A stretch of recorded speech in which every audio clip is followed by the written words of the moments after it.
Sir, ఈ శనివారం మార్చి 28వ తేదీ ప్రత్యేకంగా అసెంబ్లీ ఒకరోజు సమావేశం కాబోతుంది. దీంట్లో మెజారిటీ తోటి అమరావతి శాశ్వత రాజధాని అని ఒక తీర్మానం చేసి దీన్ని కేంద్రానికి పంపించి ఈ బడ్జెట్ సమావేశాల్లోనే దీన్ని ఆమోద ముద్ర వేయించాలి అనేది రాష్ట్ర ప్రభుత్వ లక్ష్యంగా కనిపిస్తుంది. మరి ఇది సాధ్యం అయ్యేటువంటి అంశమేనా? ఇది ఏం జరుగుతుంది? అమరావతి శాశ్వత రాజధానిగా గెజిట్ వస్తుందా? అవకాశాలు ఎంతవరకు ఉన్నాయి? చరణ్ గారు, బేసిక్ ఇది కాన్స్టిట్యూషన్ కి సంబంధించిన అంశం, సాంకేతిక పరమైన అంశం, ఇష్టాయిష్టాలతో ముడిపడిన అంశం కాదు. ఎక్కడ రాజధాని ఉండాలనేది ఇష్టాయిష్టాలకు సంబంధించిన అంశం. రాష్ట్ర ప్రభుత్వం యొక్క పాలసీ డెసిషన్ ఎలా ఉండాలి, ఏ సైజులో ఉండాలి, ఏ రూపంలో ఉండాలి అనేది సంపూర్ణంగా రాష్ట్ర ప్రభుత్వానికి శాసనసభ ద్వారా అధికారం ఉంటుంది. కానీ శాశ్వత రాజధాని పదం సాధ్యమా, ఆ పదం వాడడానికి వీలవుతుందా అనేది క్వశ్చన్ మార్క్ గా ఉంటుంది. ఇక్కడ రాష్ట్రంలో ఈ చర్చ ఎందుకు వస్తా ఉందంటే, శాశ్వతం అనే పదం ఇంతకుముందు ఎప్పుడూ లేదు. ఇప్పుడు ఢిల్లీ రాజధాని ఎప్పటి నుంచో ఉంది, దాన్ని కాదనలేరు. కానీ శాశ్వతం అనే పదం ఎందుకు వాడాల్సి వస్తా ఉంది అన్నప్పుడు, జగన్మోహన్ రెడ్డి గారు అధికారంలోకి వచ్చిన తర్వాత అప్పటికే ఎంపిక చేసినటువంటి అమరావతి రాజధాని యొక్క కాన్సెప్ట్ ని 3 రాజధానుల పేరుతో రాజధానిలోని కీలక విభాగాలు 3 ప్రాంతాల్లో పెట్టాలి అనే విధానపర నిర్ణయానికి ఆయన వచ్చాడు. అప్పటి నుంచి ఈ శాశ్వతం అనే పదం ముందుకు వస్తా ఉంది. అమరావతిలో రాజధాని ఉండాలని కోరుకునేదాన్ని తప్పట్లేము. ప్రపంచ కూటమి ప్రభుత్వం ఎలక్షన్ లో కూడా అది చెప్పింది. 2014లో చెప్పకపోయినా మొన్న జరిగిన ఎన్నికల్లో జగన్మోహన్ రెడ్డి గారు విశాఖలో నా ప్రమాణ స్వీకారం అని చెప్పడం ద్వారా 3 క్యాపిటల్కి ఆయన కట్టుబడి ఉన్నాడని చెప్పాడు. ఏకైక రాజధానిగా అమరావతిని అభివృద్ధి చేస్తామని కూటమి ప్రభుత్వం చెప్పింది. ఇద్దరికీ ఆ నైతిక హక్కు ఉంది. కూటమి ప్రభుత్వం ఈరోజు అధికారంలో ఉంది కాబట్టి ఒక రాజధానిగా అమరావతిని కంప్లీట్ ఏకైక రాజధానిగా 3 క్యాపిటల్ ఇట్లా ఫార్ములా లేకుండా పెట్టే అధికారం, నైతికత కూడా తెలుగుదేశం ప్రభుత్వానికి ఉంది. ఎందుకంటే ఎలక్షన్ క్యాంపెయిన్ లో కూడా చెప్పారు, దాన్ని ఏం తప్పట్టాల్సిన అవసరం లేదు. అప్పుడు 3 క్యాపిటల్ ఫార్ములా కూడా వ్యతిరేకించారు. దీని వరకు అభ్యంతరం లేదు. వాళ్ళు అనుకున్న ప్రాజెక్ట్ ని కూడా ముందుకు తీసుకెళ్లొచ్చు, సాధ్యాసాధ్యాలు పక్కన పెట్టి తీసుకెళ్లొచ్చు. ఎందుకంటే అది కూడా వాళ్ళు చెప్పారు, మహానగరంగా రూపొందిస్తాం, రాష్ట్రానికి అన్ని రకాల వనరుల కేంద్రంగా అమరావతి ఉంటుంది, ఇవన్నీ చెప్పారు. కాబట్టి వాళ్ళు చేయొచ్చు. సాధ్యాసాధ్యాల పైన ప్రశ్నలు ఉంటాయి. ఇక్కడ శాశ్వతం అనే పదం వచ్చిందానికి కారణం నేను ముందు చెప్పినట్టు, జగన్మోహన్ రెడ్డి గారు 3 క్యాపిటల్ ఇచ్చారు. మళ్ళీ రేపు అధికారంలోకి వస్తే మళ్ళీ ఏమైనా 3 క్యాపిటల్ ఫార్ములా కానీ ఇంకోటి ఏమైనా చేస్తాడా? కాబట్టి శాశ్వత రాజధాని చేసేస్తే ఇంకెవరు టచ్ చేయకుండా, ఆ రాజధానిని టచ్ చేయకుండా చేయొచ్చు అనే కాన్సెప్ట్ ఒకటి ముందుకు వస్తా ఉంది. నాకున్న ప్రాథమిక చూడాలి, ప్రభుత్వం అధికారికంగా సోషల్ మీడియాలో ఇట్లా వార్తలు వస్తున్నాయి, మాట్లాడుతున్నారు.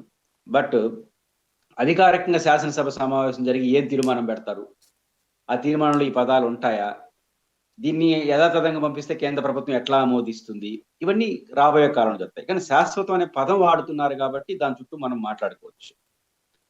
నాకున్న ప్రాథమిక, నేను హెచ్ఈసి చదువుకున్నా, హిస్టరీ, ఎకనామిక్స్, పాలిటిక్స్, సివిక్స్ ఉంటుంది కాబట్టి అది కూడా పరిపాలన వాటికి సంబంధించి ఉంటుంది. నాకున్న ప్రాథమికం శాశ్వతం అనే పదం అనేది సాధ్యం. ఎందుకు సాధ్యం కాదు అంటే, ఈ అసెంబ్లీకి శాశ్వత రాజధాని అమరావతి అని చేస్తారు, ఓకే. భవిష్యత్తులో ఎవరు దాన్ని టచ్ చేయకూడదు. రేపు జగన్మోహన్ రెడ్డి గారికి వచ్చి ఇంకొక శాశ్వత తీర్మానం ఒకటి చేస్తాడు, దాన్ని ఎవరు టచ్, ఇంకా అందరూ శాశ్వత తీర్మానాలు చేసుకుంటా పోతా అంటే ఇంక మార్పు లేదండి. కొత్త ప్రభుత్వం ఎందుకు ఉండేది, కొత్త రాజకీయ మార్పు ఎందుకు వస్తుంది? అసలు రాష్ట్రమే శాశ్వతం కాదు అనేది రుజువైంది మన తెలుగు రాష్ట్రంలో. ఈ సరిహద్దులంతా కలిసి ఒక రాష్ట్రం అని చెప్పేదానికి కాదని మన రాష్ట్రం 70 ఏళ్ళలో 3 సార్లు మారింది. మద్రాసు రాష్ట్రం నుంచి, ఉమ్మడి మద్రాసు నుంచి ఆంధ్ర రాష్ట్రంగా 1957 అక్టోబర్లో మనం వచ్చేసాం. తెలంగాణ రాష్ట్రం, ఆంధ్ర రాష్ట్రం 1953. ఆ తర్వాత 3 ఏళ్ల తర్వాత తెలంగాణ, ఆంధ్ర రాష్ట్రం కలిపి విశాలాంధ్ర పేరుతో ఆంధ్రప్రదేశ్గా 1956 నవంబర్ 1. ఆ తర్వాత 2014 పార్లమెంట్ చట్టం ద్వారా ఆంధ్రప్రదేశ్ ఒక రాష్ట్రం, తెలంగాణ ఒక రాష్ట్రం. అంటే 70 ఏండ్ల నిడివిలో 3 మారిపోయినాయి రాష్ట్రాలే. ఇంకొక గమ్మత్తుంది ఇక్కడ, 2014లో రాష్ట్ర విభజన ఆంధ్రప్రదేశ్ అసెంబ్లీ వ్యతిరేకించింది. కిరణ్ కుమార్ రెడ్డి గారు ముఖ్యమంత్రిగా ఉన్నప్పుడు నిర్ద్వందంగా తిరస్కరించి మూజువాని వాడు, మూజువాని అంటే ఏకగ్రీవం తిరస్కరించింది. మీరు తిరస్కరించుకొని మేము చేస్తాను, ఆర్టికల్ 3 ప్రకారం చేసేసినారు. అంటే అసెంబ్లీ అభిప్రాయం తీసుకోవడం తప్ప అసెంబ్లీ అభిప్రాయం శాశ్వతం కాదు. అంటే ఒక రాష్ట్ర కలిసి ఉండాలన్న వద్ద రాష్ట్ర పరిధి కాదు, కేంద్ర పరిధి అయిపోయింది. అంటే రాష్ట్రాలే 3 సార్లు మారినప్పుడు విడిపోవడం, కలవడం, రేపు మళ్ళీ ఆర్టికల్ 3 ప్రయోగించి ఆంధ్ర తెలంగాణ కలిపేసినా ఎవరేం చేయలేరు. మన తమిళనాడులో కలిపేసిన అంటే రాష్ట్రాలని కలపడం, తీసివేయడం అనేది ఆర్టికల్ 3 రాజ్యాంగం ఇస్తా ఉంది. కరెక్టా తప్పు అనేది ఇక్కడ ఇంపార్టెంట్ గా ముందుకు తీసుకొస్తున్నాడు. రాజ్యాంగం ఏం చెప్తుంది, ఈ దేశానికి ఏది అవసరం, రెండు వేరు వేరు. కాన్స్టిట్యూషన్ లో వెసులుబాటు ఉంది. రాష్ట్రాలని విడగొట్టడం, రాష్ట్రాలని కలపడం అనేది కాన్స్టిట్యూషన్ రైట్. కానీ ఎలా ఉండాలనేది ప్రజామోదం, ప్రజలు దానికి సంబంధించిన అంశం. ఇక్కడ అట్లాంటి పరిస్థితిలో ఒక రాష్ట్ర రాజధానిగా ఇది శాశ్వతం అని తీర్మానం చేయగలరా? ఇక్కడ మన జరిగిన పరిణామం కూడా చూద్దాం. జగన్మోహన్ రెడ్డి గారు 3 క్యాపిటల్ ఫార్ములా తీసుకొచ్చారు. తీసుకొచ్చినప్పుడు ఆంధ్రప్రదేశ్ హైకోర్టు తిరస్కరించింది. ఏ లెవెల్ తిరస్కరించింది? అసలు ఆంధ్రప్రదేశ్ అసెంబ్లీలో తదుపరి చట్టం చేయడానికి కూడా వీల్లేదని తీర్పుంది. రాజధాని మార్పు సమితి. మనకు శాశ్వత రాజధాని అమరావతి మళ్ళీ ఎందుకు డౌట్ వస్తుంది మనకు? ఆంధ్రప్రదేశ్ హైకోర్టు జగన్మోహన్ రెడ్డి అధికారంలో ఉన్నప్పుడు ఆయన 3 రాజధానుల బిల్లు వెనక్కి తీసుకొని మళ్ళీ సమగ్రమైన బిల్లుతో ముందుకు వస్తామని చెప్పాడు.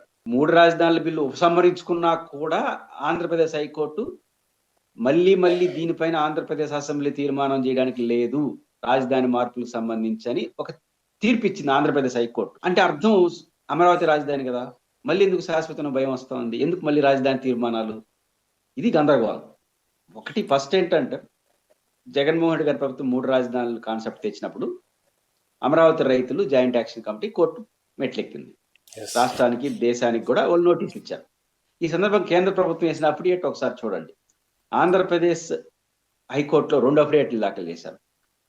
ఇదే ఇష్యూ పైన కేంద్ర ప్రభుత్వం ఇప్పుడు స్పెషల్ పిటిషన్ జరుగుతా ఉంది, దానిపైన ఒక అఫిడేట్ దాఖలు చేసింది కేంద్ర ప్రభుత్వం. వాళ్ళు చెప్పిన ఆసక్తికరమైన అంశాలు చూడాలి. ఆంధ్రప్రదేశ్ హైకోర్టులో వేసిన తీర్మానంలో వాళ్ళు అఫిడేట్లో కేంద్ర ప్రభుత్వం, బీజేపీ నాయకత్వ కేంద్ర ప్రభుత్వం, రాష్ట్ర రాజధానిపై నిర్ణయం సంపూర్ణ అధికారం రాష్ట్ర ప్రభుత్వానికి ఉంటుంది. ఈ విషయంలో కేంద్రం జోక్యం సంబంధం లేదు, ఈ విషయంలో కోర్టులకు కూడా సంబంధం లేని విషయం అని చెప్పింది.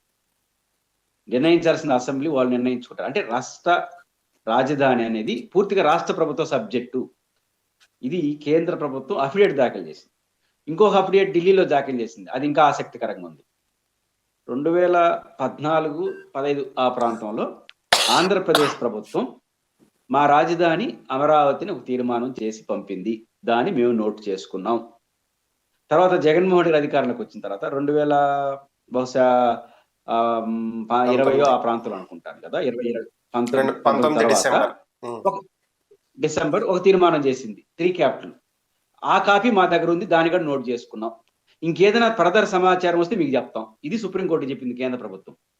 వాళ్ళు పంపించారు, నోట్ చేసుకున్నాం. ఈ నోటు పంపించాడు, నోట్ చేసుకున్నాం.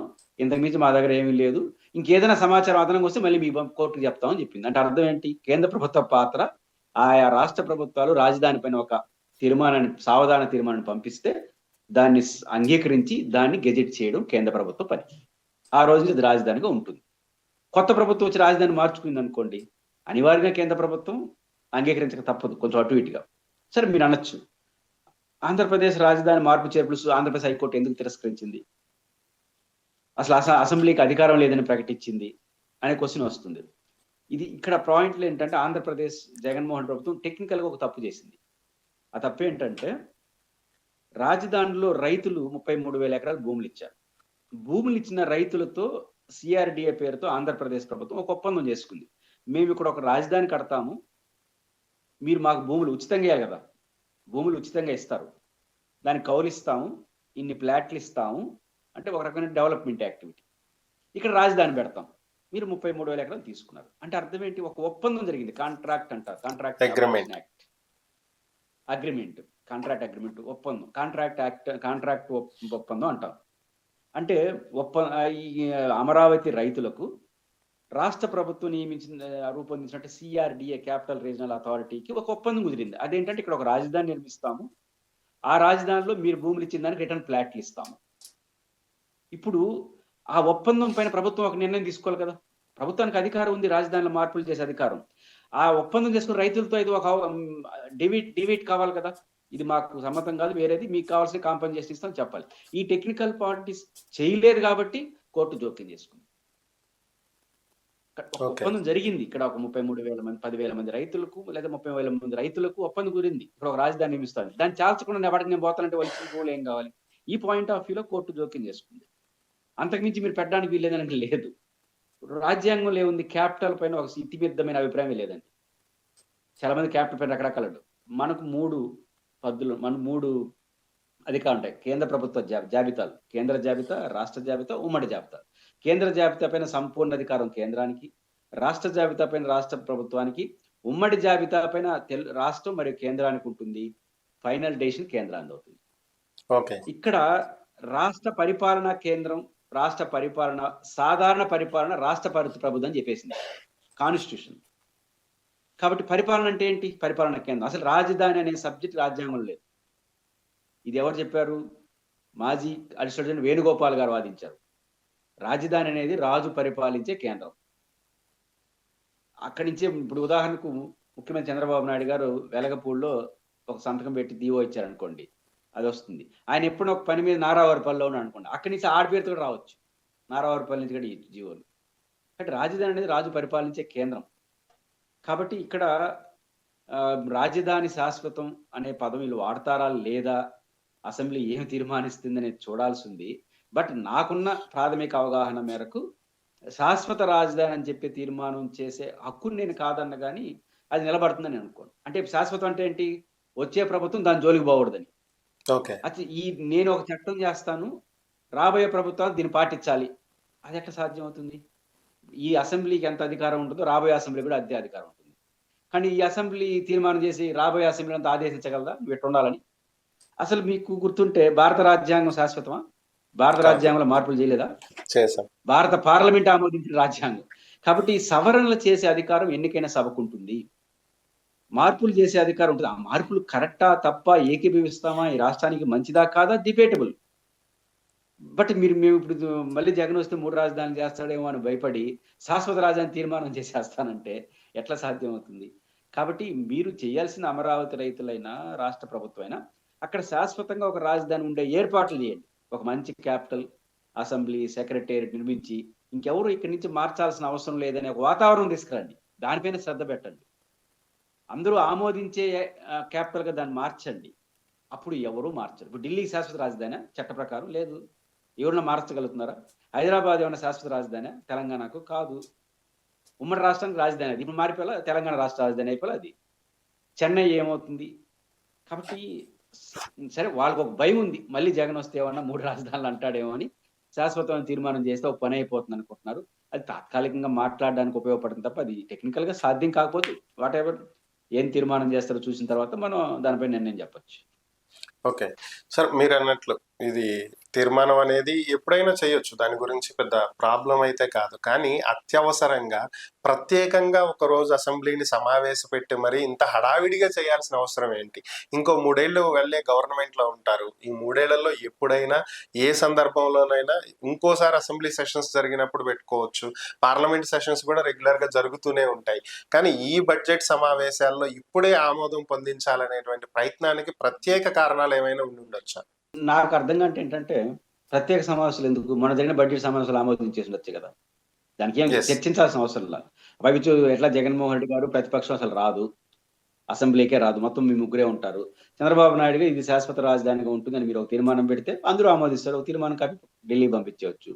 శాసన మండలి ఏమన్నా భిన్నాభిప్రాయాలు రావచ్చు, ఎందుకంటే అక్కడ వైసీపీ కూడా ఉంటుంది కాబట్టి వాళ్ళు ఇచ్చినా వాళ్ళు తీర్మానం ఆమోదించాల్సిన అవసరం లేదు. మళ్ళీ 2 సభలు ఆమోదించేసి పంపించవచ్చు. ఆ పాయింట్ ఏంటంటే ప్రత్యేక సమావేశాలు పెడుతున్నారంటే మాకు ప్రత్యేక ప్రాధాన్యత ఉంది అమరావతి పైన. రాజధాని శాశ్వతం అనే దానిపైన కాదు, అమరావతి పైన ప్రత్యేక ఫోకస్. ఇప్పుడు 29వ తేదీ ప్రత్యేకంగా మాట్లాడతారు, ఇంకా అమరావతి గొప్పతనం అవన్నీ చెప్తారు. జగన్మోహన్ రెడ్డి గారిపై శాపనార్థాలు పెడతారు. మళ్ళీ ఆయన వచ్చేస్తే మార్చేస్తాడేమో కాబట్టి ఎవరు మార్చకుండా ఉండడానికి వీలు కాకుండా చట్టం చేయబోతున్నాం, కాంక్రీట్ వేసేస్తున్నాం అని చెప్తారు. అంటే ఇంటర్నెట్కి ఏం చెప్తున్నారు? మళ్ళీ జగన్ వస్తాడని మీరే చెప్తున్నారు.